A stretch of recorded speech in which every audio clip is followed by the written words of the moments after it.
ছোট লোকের বাচ্চা, এই তোর এত বড় সাহস, তুই তোর ম্যাডামের, তোর ছোট ম্যাডামের পায়ে টাচ করছো? বেয়াদব!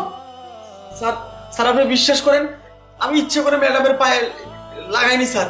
আমি টেবিল মুছতে মুছতে হঠাৎ করে ছোট ম্যাডামের পায়ে লেগে যায় স্যার। স্যার স্যার এবারের মতো আমাকে ক্ষমা করে দেন। ছোট ম্যাডাম, আমার ভুল হয়ে গেছে, আমাকে ক্ষমা করে দেন। এই চুপ, একটা কথা বলবি না। ছোট লোকের বাচ্চা, চাকরের বাচ্চা কোথাকার, তুই ইচ্ছা করে লাগাইছিস, আমি এটা ভালো করেই জানি। শোন, আমার মাথাটা কিন্তু এমনিতে অনেক গরম আছে, আমি সকাল থেকে অঙ্কটা মিলাতেই পারছি না। তুই আমার চোখের সামনে থেকে দূর হ, দূর হ বলছি। ম্যাডাম, ওই সকাল থেকে আপনি একটা অঙ্ক মিলাইতে পারতেছেন না, যদি কিছু মনে না করেন আমাকে একটু দেবেন, আমি দেখব আমি মিলাইতে পারি কিনা। কি তুই মিলাবি অঙ্ক? বাবা ভাইয়া, দেখছো তোমার এই চাকরের বাচ্চা ফকিন্নি ছোট লোক কি বলে, ও নাকি আমার অঙ্ক মিলাবে। আমি নিজেই পারতেছি না, সকাল থেকে এতবার ট্রাই করতেছি, আর ও মূর্খ অশিক্ষিত, ও বলতেছে ও নাকি আমার অঙ্ক মিলাই দেবে। তুমি দেখেছো ওর কথা শুনেছো তুমি? দাঁড়া, তুই চুপ কর। এই তোর কি মাথা ঠিক আছে নাকি গেছে? হ্যাঁ, উল্টা পাল্টা মুখ দিয়ে যা আসে তাই বলতেছিস। ওর অঙ্ক তুই মিলে দিবি মানে? ও সকাল থেকে ট্রাই করতেছে, ওর হচ্ছে না, আর তুই সামান্য চাকর, আমার বাসায় কাজ করে খাস, ফকিন্নির বাচ্চা, মূর্খর বাচ্চা, তুই কইতেছিস তুই ওর অঙ্ক কইরা দিবি? বল, দাঁড়া, ওরা একটা শিক্ষা দিব আজকে। নে নে, তুই অঙ্ক কইরা দে। কর, বলি না খুব পাবি, কর দেখি, মিলাই দে।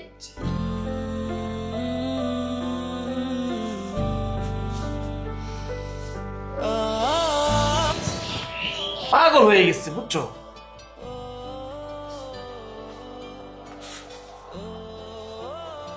কি যে করে, ঘোড়ার ডিম।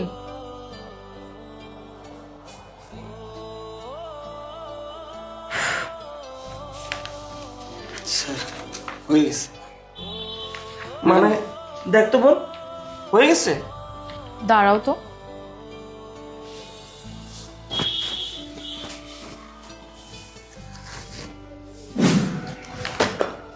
ভাইয়া অঙ্ক তো মিলে গেছে। মিলে গেছে মানে? হ্যাঁ কি কইতেছস? হ্যাঁ, দেখো তুমি, এই যে দেখো। যে অঙ্ক তুই সকাল থেকে ট্রাই করতেছস হচ্ছে না, আর এই বল তুই কে? বল তুই কে? তুই কি করে এটা মিলালি? ও সকাল থেকে ট্রাই করতেছে, ওর হচ্ছে না, আর তুই হাতে নিলি মাত্র 10 সেকেন্ডে এটা করে ফেললি। বল তুই কে, সত্যি করে বল। স্যার আমি রিপন, আপনাদের বাসায় কাজের ছেলে। হ্যাঁ আমরা তো জানি তুই আমাদের বাসার কাজের ছেলে, কিন্তু তুই সত্যি করে বলতো এত কঠিন অঙ্কটা তুই কিভাবে সমাধান করলি বল। কেমনে যে হইলো, ও মনে পড়ছে। হয়েছে কি আপা, ছোটবেলায় আমি ক্লাস 3 পর্যন্ত লেখাপড়া করছি। ওই মাথার ব্রেন খুব ভালো ছিল আমার, টেকার অভাবে লেখাপড়া করতে পাইনি। ওই এমনি টেরাই করতে করতে হয়ে গেছে গা। আমি যাই, আমার অনেক কাম আছে। বোন, ও কি বললো? ক্লাস 3 পর্যন্ত পড়াশোনা কইরা এত কঠিন একটা অঙ্ক সে কইরা দিছে। বিষয়টা কেমন জানি আমার কাছে লাগতেছে রে। ঠিকই তো ভাইয়া, আমারও তো মাথায় খেলতেছে না। আচ্ছা বাদ দাও, জানোই তো আমাদের এই পৃথিবীতে কত সিস্টেমের মানুষ জন্ম নেয়, তারও একটা কিছুটা হবে। যাই হোক, তোমার তো এটা সমাধান হয়েছে, হ্যাঁ। এখন তো মাথা শান্তি। হ্যাঁ ঠিক আছে, যাও। রিপন, আরে রিপন, করে তুই? ম্যাডাম কিছু লাগবো? হ্যাঁ লাগবে। শোন, আমার রুমে টেবিলের উপরে একটা প্যাড আছে, প্যাডটা নিয়ে আয়। আচ্ছা। দাঁড়া, তুই তো আবার মূর্খ সূর্খ মানুষ, পড়াশোনা করিস নাই, তুই তো আবার প্যাড চিনবি না, প্যাডের জায়গাতে না জানি কি নিয়ে আসিস। শোন আমি বলি, টেবিলের উপরে এতটুকু সাইজের ছোট একটা খাতা আছে, বুঝছিস? সাদা কালার কিন্তু, দেখে নিয়ে যা। জি ম্যাডাম।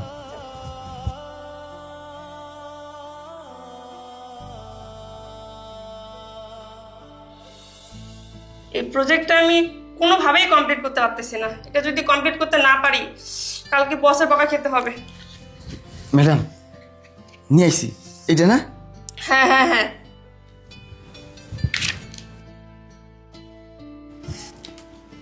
ইয়ে ম্যাডাম, এই যদি কিছু মনে না করতেন একটা কথা কইতাম। হ্যাঁ হ্যাঁ বল। ওই সকাল থেকে দেখতাছি আপনি কম্পিউটার নিয়ে বইয়ে রয়েছেন আর কি যেন টিপতাছেন, মন মেজাজটাও খারাপ মনে হয় আপনার।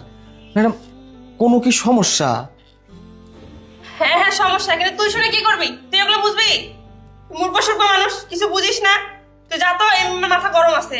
একটা প্রজেক্ট নিয়ে বসছি, এখন পর্যন্ত কমপ্লিট করতে পারতেছি না, খুব টেনশনে আছি। তুই আর মাথা খাস না, তুই যা। ও আচ্ছা ম্যাডাম, ওই যদি আমার একটু দিতেন, দেখি আমি সলভ করতে পারি কিনা। কি? তুই মূর্খ সূর্খ মানুষ, তুই পড়াশোনা মনে হয় না কোনোদিন করছিস, আর তুই আমার এটা সলভ করবি? পাগল হয়েছিস? না ম্যাডাম, একটু ট্রাই করে দেখি যদি হয়ে যায়। তুই জানিস আমি কিসে জব করি? আমি আইটি সেক্টরে জব করি। তুই এগুলো বুঝিস কিছু? আর তুই কোনো স্কুলের বারান্দায় গেছিস? তুই এমন ভাবে বলতেছিস মনে হচ্ছে তুই কম্পিউটারের ইঞ্জিনিয়ার। নে বস, ধর। তুই যখন বলতেছিস নে কর, তুই কেমন পারস কর। কি হলো, দাঁড়াছিস কেন? কর। জি ম্যাডাম।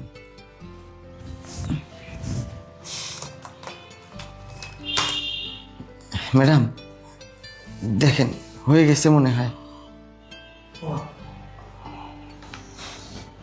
কি রে, ঠিকই তো। এটা কিভাবে সম্ভব?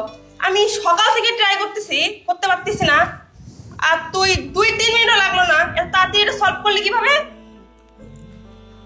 ভাইয়া, ভাইয়া।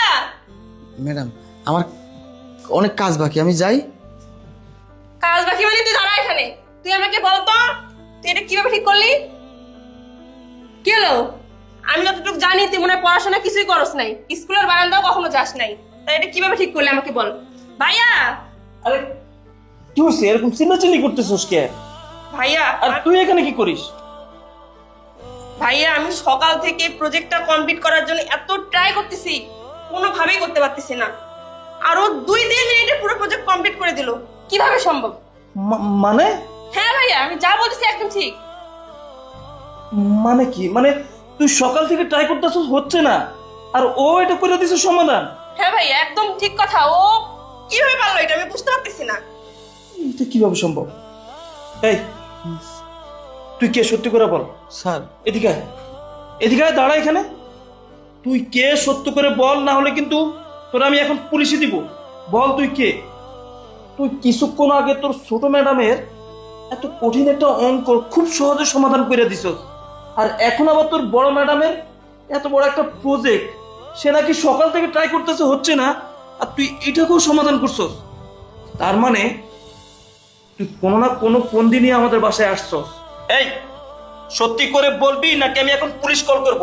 স্যার স্যার স্যার স্যার আপনি বিশ্বাস করেন স্যার, আমি সত্যি আমি আমি আপনাদের বাসার কাজের ছেলে, আমি রিপন, আমি অন্য কোনো মতলব নিয়ে আসিনি স্যার। তুই তুই আমার মাথা গরম করবি না রিপন, আমি তোকে বলছি তুই সত্যি করে বলতে হবে। হ্যাঁ আমি জানি তুই আমার বাসার কাজের ছেলে, কিন্তু একজন কাজের ছেলে, অশিক্ষিত মানুষ কিভাবে এত কঠিন একটা অঙ্ক সমাধান করে দিতে পারে, কিভাবে কম্পিউটার কাজ সমাধান করে দিতে পারে? তোর ভিতরে অনেক ঝামেলা আছে রে।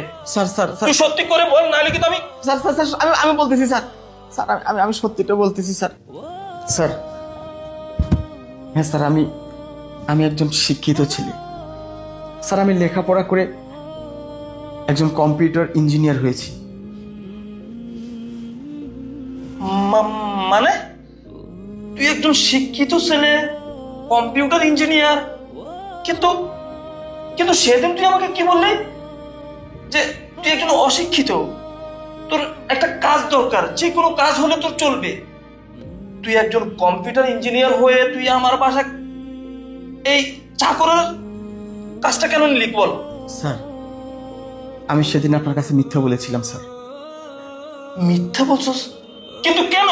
হ্যাঁ স্যার আমি মিথ্যা বলেছিলাম স্যার, আমি একদম গ্রামের মধ্যবিত্ত ঘরের একটি সন্তান স্যার। আমি গ্রামের একজন সাধারণ কৃষকের ছেলে স্যার। আমার বাবা রিক্সা চালিয়ে অন্যের জমিতে কাজ করে অনেক কষ্ট করে টাকা পয়সা জোগাড় করে আমাকে লেখাপড়া করায়। আমি লেখাপড়া করি স্যার, আমি লেখাপড়া করে একজন কম্পিউটার ইঞ্জিনিয়ার হই। কিন্তু জানেন স্যার, আমি কম্পিউটার ইঞ্জিনিয়ার হওয়া সত্ত্বেও কত জায়গায় চাকরির জন্য গিয়েছি স্যার, কেউ আমাকে চাকরি দেয় না। কত জনের দরবারে গিয়েছি স্যার, কেউ আমাকে একটা চাকরি দেয়নি স্যার। স্যার, আমি কয়েকটা জুতো চামড়া ক্ষয় করে ফেলেছি, এ অফিস থেকে ও অফিস, ও অফিস থেকে ও অফিস, হাঁটতে হাঁটতে স্যার, কেউ আমাকে একটা চাকরি দেয়নি। স্যার, আপনি তো জানেন এই ঢাকা শহরে মামা খালু ছাড়া কারো চাকরি হয় না। আমি তো সাধারণ একজন কৃষকের ছেলে, একজন রিক্সাওয়ালার ছেলে। আমার বাপের তো আর সেই সাধ্য নাই মোটা অঙ্কের টাকা দিয়ে আমাকে একটা বড় চাকরি দেবে। স্যার, এরপরে আমি অনেক জায়গায় কাজের জন্য যাই স্যার, আমি শিক্ষিত বলে কেউ আমাকে চাকরি দেয় না। আমি অনেক দোকানে গিয়েছি, অনেক বাসা বাড়িতে গিয়েছি যে আমাকে একটা কাজ দেন, একটা কাজ দেন। ওই যে আমি শিক্ষিত লোকদের দিয়ে এই কাজ হবে না। অনেক কষ্টে স্যার আমি দিন কাটাচ্ছিলাম। তারপর আপনার সঙ্গে আমার দেখা হয়, তখন আমি ইচ্ছা করে মিথ্যা বলেছি আপনার কাছে।